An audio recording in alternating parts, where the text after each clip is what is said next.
Hello students, good morning. आज हम next topic study करने जा रहे हैं और टॉपिक का नाम है मैग्नेटिक फ्लक्स। स्टूडेंट्स, आपने सबसे पहले मैंने इसका इंट्रोडक्शन पार्ट में मैंने बताया था फैराडे एंड हेनरी एक्सपेरिमेंट। तो फैराडे एंड हेनरी एक्सपेरिमेंट में आपने स्टडी किया है कि अगर कोई कॉइल है और कॉइल में आपने क्या अटैच किया है, एक गैल्वेनोमीटर अटैच किया है। अगर कोई बार मैग्नेट हम इसके क्लोज रखते हैं, अगर बार मैग्नेट रेस्ट में है तो कॉइल में से कोई भी करंट फ्लो नहीं करेगा। जैसे ही मैंने बार मैग्नेट को क्या किया, रैपिडली मैं इस कॉइल के पास ले जा रही हूँ, धीरे धीरे मैं अगर कॉइल के पास ले जा रही हूँ तो number of magnetic field lines, जो फील्ड लाइन है, मैग्नेटिक फील्ड लाइंस, वो बढ़ रही हैं। किसमें? कॉइल सेकंड में, कि जो मैग्नेटिक फील्ड लाइन है वो क्या हो रही हैं, इंक्रीज हो रही हैं। जैसे ही मैंने क्या किया, मैग्नेट को मैं कॉइल के पास ले आई, जैसे ये मैग्नेट है, कॉइल के पास मैं इसको ला रही हूँ, तो यहाँ पर जो गैल्वेनोमीटर है वो डिफ्लेक्शन शो कर रहा है। तो इसका मतलब ये हुआ कि जो number of magnetic field lines हैं वो कॉइल में क्या कर रही हैं, बढ़ रही हैं। तो जैसे ही मैग्नेटिक फील्ड लाइन बढ़ेंगी तो करंट भी बढ़ेगा। जैसे ही मैं इसको पीछे ले गई, दूर ले गई कॉइल से, तो धीरे धीरे जो मैग्नेटिक फील्ड लाइंस होंगी वो क्या हो जाएंगी, डिक्रीज हो जाएंगी, कम हो जाएंगी। तो इसका मतलब ये हुआ कि जो मैग्नेटिक फ्लक्स है वो क्या हो रहा है, चेंज हो रहा है। और मैग्नेटिक फ्लक्स चेंज होने पर ही यहाँ पर करंट क्या हो रहा है, इंड्यूस हो रहा है। तो ये एक्सपेरिमेंट के बारे में मैंने पहले ही आपको बता दिया है, तो पहले आप इसको स्टडी करें कि फैराडे और हेनरी एक्सपेरिमेंट ने क्या बताया था मैग्नेटिक फ्लक्स के बारे में। तो आज हम नेक्स्ट टॉपिक स्टडी करने जा रहे हैं, मैग्नेटिक फ्लक्स। स्टूडेंट्स, ये देखो, ये है आपके पास मैग्नेटिक फ्लक्स, कि मैग्नेटिक फ्लक्स इसको आप फाई से रिप्रेजेंट करोगे। मैग्नेटिक फ्लक्स को हम किससे रिप्रेजेंट करेंगे, फाई से, ठीक है। is defined as the number of magnetic lines of force crossing through that surface। जैसे ये मैंने यहाँ पर एक डायग्राम बनाया है, तो यहाँ पर ये आपने क्या लिया है, एक सरफेस एरिया लिया है, ठीक है। सरफेस एरिया आपने यहाँ पर लिया है, एक स्मॉल सरफेस एरिया लिया है A, और यहाँ पर एक n कैप है जो यूनिट वेक्टर है, वो क्या कर रहा है, नॉर्मल लाई कर रहा है इस सरफेस के ऊपर। और ये आपके पास मैग्नेटिक फील्ड लाइंस हैं जो सरफेस से ऑरिजिनेट हो रही हैं। तो ये आपने यहाँ पर ये इसको डायग्राम को ऐसे बताया है, जैसे मैं आपको ये बता रही हूँ। ये हमारे पास, मान लो ये हमारे पास कोई सरफेस एरिया है, ए सरफेस एरिया,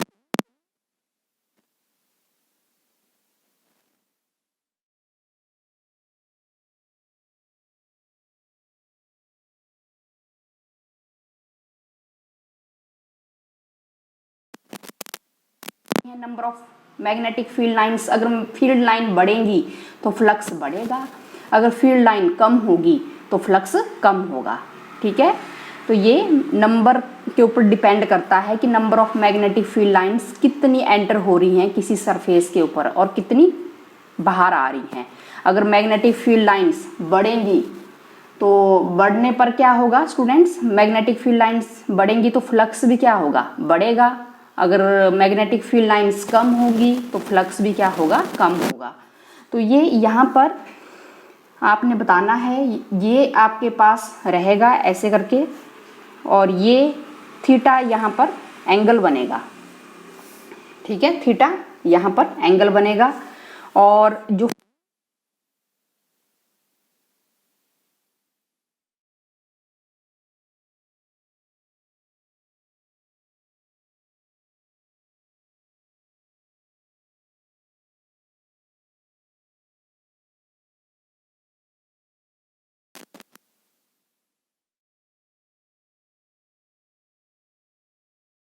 अब यहाँ पर आप देखेंगे स्टूडेंट्स, जैसे ये मैंने यहाँ पर सरफेस एरिया, ये आपने लिया है सरफेस एरिया, और ये जो n वेक्टर है ये मैंने बता दिया है, यूनिट वेक्टर क्या रहता है, नॉर्मल रहता है सरफेस एरिया के ऊपर, ये आपको पता है।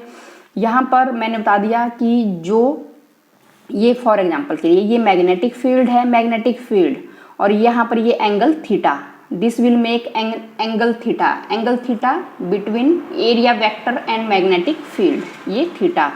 तो अब आपको पता है कि जब भी आप मैग्नेटिक फील्ड आप ले रहे हो तो इसी मैग्नेटिक फील्ड को, ये जैसे आप रेक्टेंगुलर कंपोनेंट के बारे में आपने स्टडी किया था, इसको आपने 2 रेक्टेंगुलर जो कंपोनेंट्स हैं हॉरिजेंटल और वर्टिकल, उसी में आपने इसको डिवाइड कर देना है, ताकि हमने इसके कंपोनेंट इसके हमने निकालने हैं।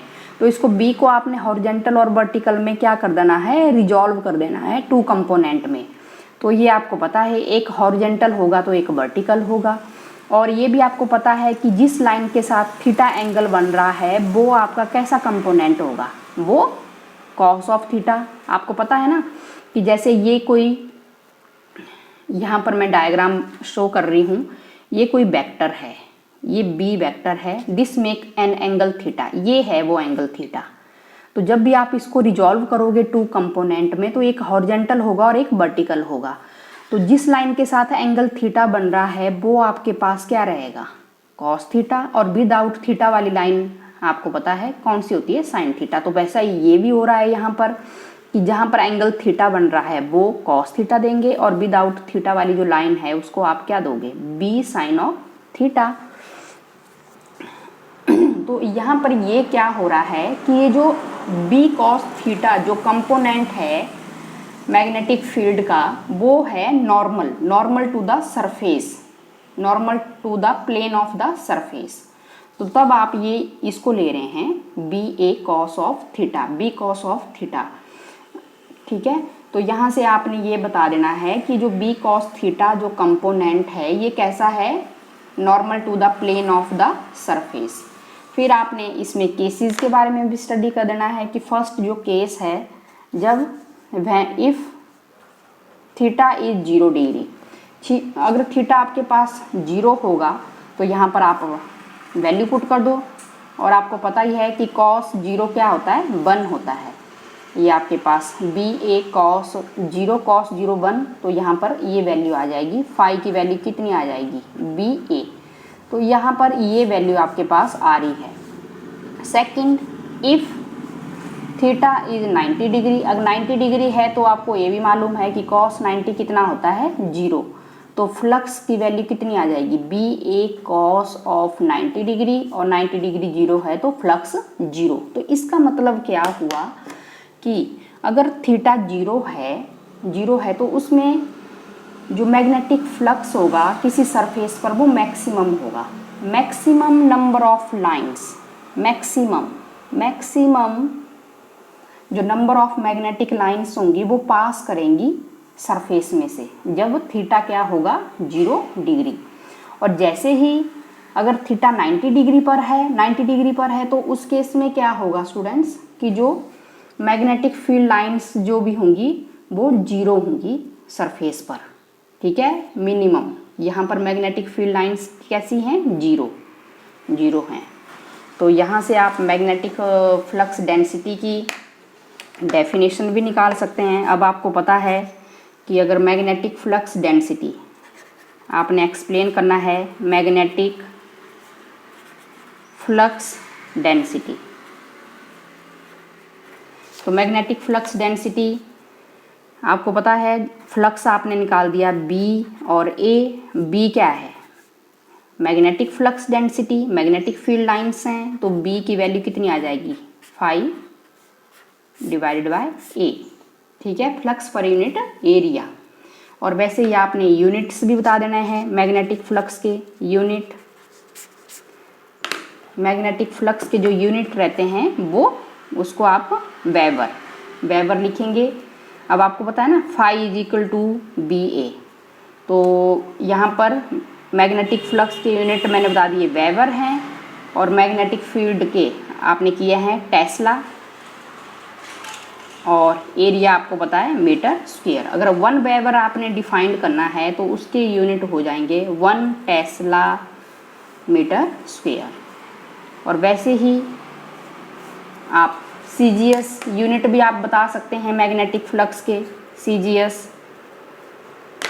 सीजीएस में जो यूनिट रहते हैं वो Maxwell Maxwell.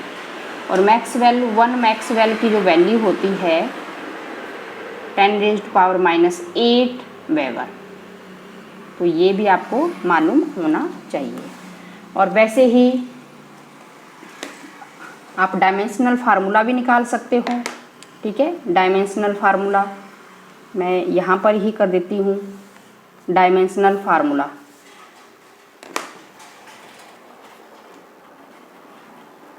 Dimensional formula magnetic flux का, ठीक है। तो अब आपको पता ही है फाई इजिकल टू बी ए। और आपने पीछे आपने फोर्स की वैल्यू आपने निकाली थी, पीछे आपने एक टॉपिक किया था ना, वहाँ पर आपने फोर्स की वैल्यू आपने निकाली थी। ये पीछे देख लेंगे, नहीं तो इस टॉपिक को आप देख लेंगे। तो यहाँ से आप मैग्नेटिक फील्ड की वैल्यू आप लिख सकते हो F/Q/V, ऐसे आप इसको लिख देंगे। और फाई यहाँ पर B की जगह आपने ये वैल्यू पुट कर देनी है F/A/Q/V। और अब आपको फोर्स के डायमेंशनल फार्मूला आपको आता है MLT-2। एरिया आपको पता है, लेंथ इंटू ब्रेड्थ L² ले लेंगे। और चार्ज आपको पता है ना, करंट क्या होता है, चार्ज पर यूनिट टाइम। तो यहाँ से चार्ज क्या हो जाएगा, करंट इंटू टाइम। और करंट की यूनिट डायमेंशनल फार्मूला एम्पियर। तो यहाँ पर फ्लक्स की जगह आप, चार्ज की जगह आप क्या लिख देंगे, A और T। और वेलोसिटी आपको मालूम है LT-1। तो जो फ्लक्स का जो डायमेंशनल फार्मूला जो आ जाएगा वो आपके पास ये आ जाएगा ML² T-2A-1। देखेंगे ना ML², L से L आप ये इसको कैंसिल कर दो, T-2। और हाँ, यहाँ से L से L आप कैंसिल कर देंगे और T-2 आ जाएगा और A ऊपर चला जाएगा, A-1। तो यहाँ पर आपको स्टूडेंट्स पता है कि फ्लक्स आपने ऐसे लिख देना है। फोर्स आपको वैल्यू पता है, आपने पीछे आपने निकाली है फोर्स की वैल्यू, देखेंगे वहाँ पर। और यहाँ पर मैग्नेटिक फील्ड की जगह आपने B की जगह आपने ये वैल्यू पुट कर देंगे। और यहाँ पर इसका डायमेंशनल फार्मूला आप ऐसे निकाल दोगे। और जो आपको पता है कि मैग्नेटिक फ्लक्स कैसी क्वांटिटी है, scalar quantity. Magnetic flux is a scalar quantity.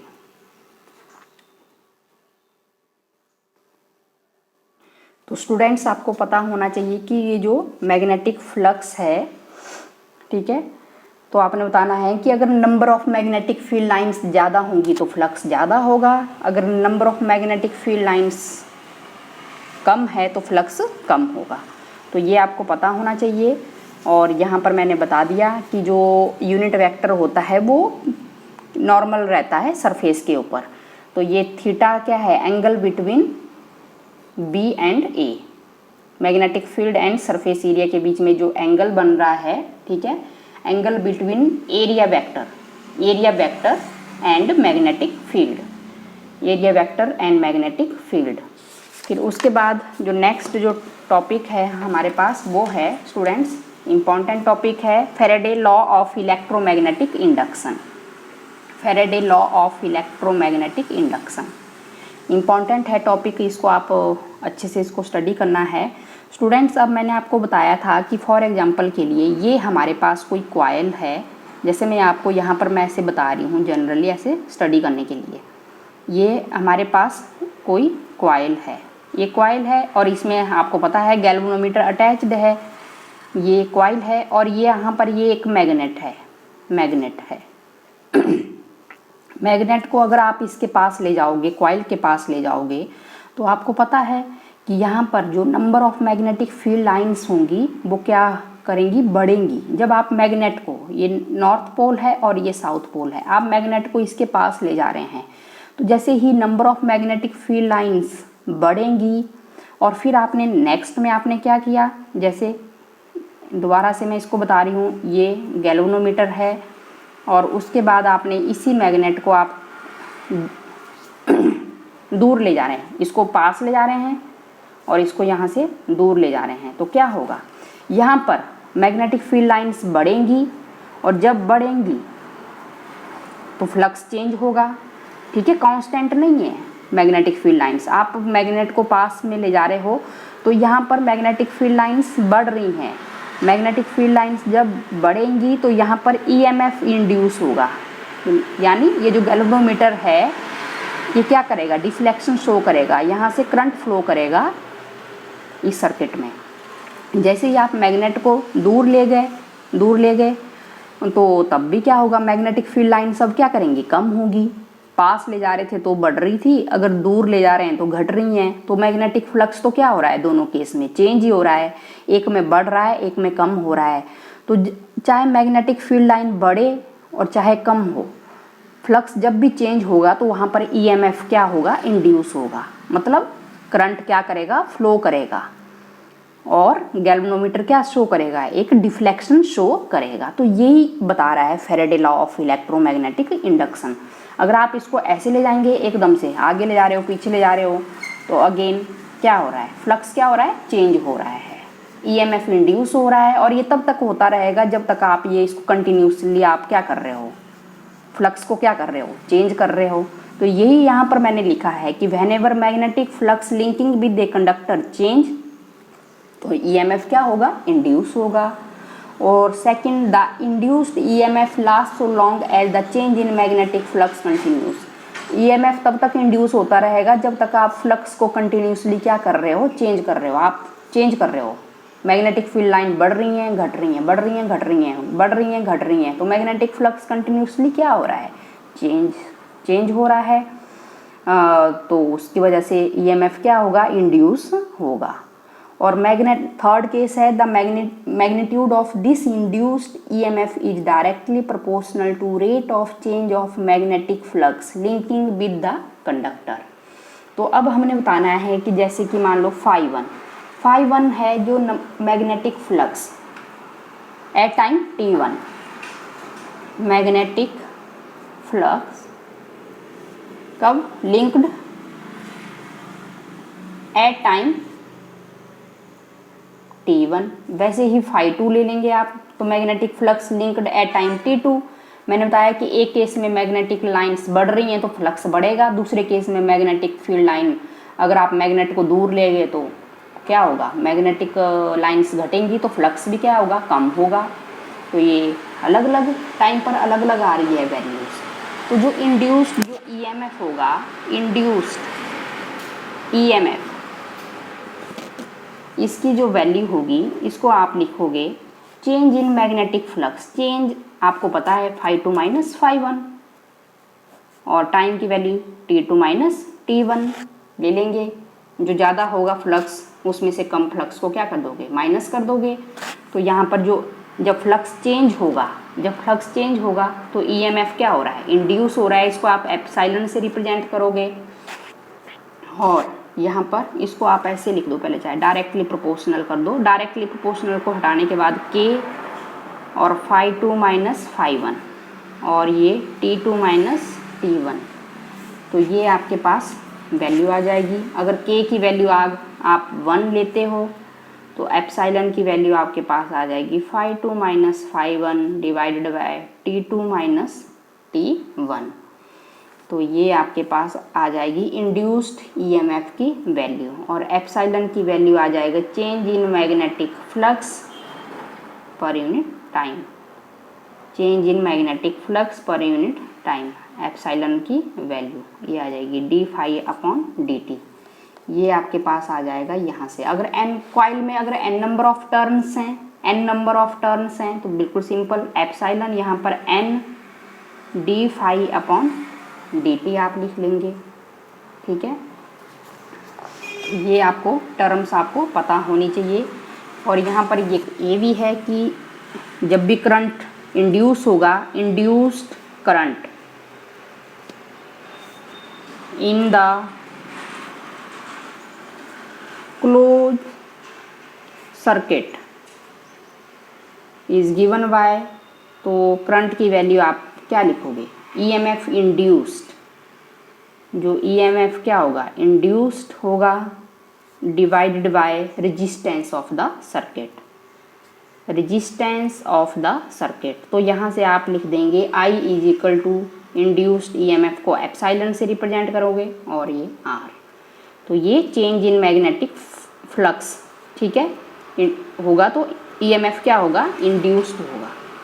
तो आप यहाँ से वैल्यू यहाँ पर ये पुट भी कर सकते हो, एप्सिलॉन की जगह d phi अपॉन dt भी लिख सकते हो।